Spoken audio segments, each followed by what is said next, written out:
తోటపల్లి కాలువ ఆధునీకరణ పనులను చేపట్టాలని మన్యం జిల్లా సీతంపేట ఐటీడీఏ కార్యాలయంలో జరిగిన ప్రజావేదిక కార్యక్రమంలో జిల్లా కలెక్టర్కి ఆంధ్రప్రదేశ్ రైతు సంఘం సమితి నాయకులు విజ్ఞప్తి చేశారు.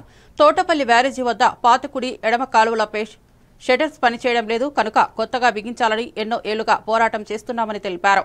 కాలువలో కోడికలను జంగల్ క్లియరెన్స్ చేయాలని కోరగా ఓఎంఎంఎం నిధుల నుంచి పనులు చేయడం జరుగుతుందని హామీ ఇచ్చారని వారు తెలిపారు.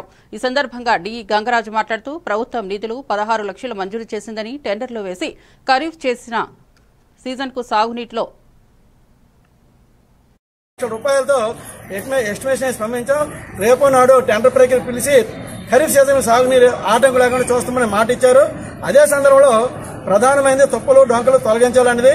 అదే సందర్భంలో మరి ఖరీఫ్ సీజన్ లో లస్కర్ తరగతి వ్యవస్థ చాలా ఇబ్బందిగా ఉంది కనుక ఏర్పాటు చేయాలని అడిగాం. సీజనల్ సమయంలో ఖచ్చితంగా లస్కర్ని ఏర్పాటు చేస్తామని కలెక్టర్ గారు మాకు హామీ ఇచ్చారు.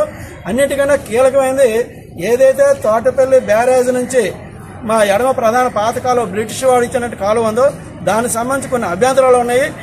ప్రధానంగా బ్యారేజీ వాళ్ళు మా సాగునీరు ఇవ్వడానికి అభ్యంతరం చెప్తున్నప్పుడు కింద నాటి ఇరిగేషన్ పాలకొండ డివిజన్ వాళ్ళు ఏమి చేయలేని పరిస్థితి వస్తుంది ఆపరేటింగ్ విషయంలో. అందుకు వారిద్దరిని సమన్వయపరిచి మాకు సమస్య పరిష్కరించాలని కోరాం.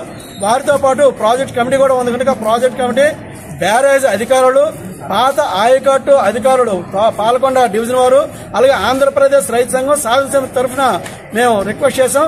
ఖచ్చితంగా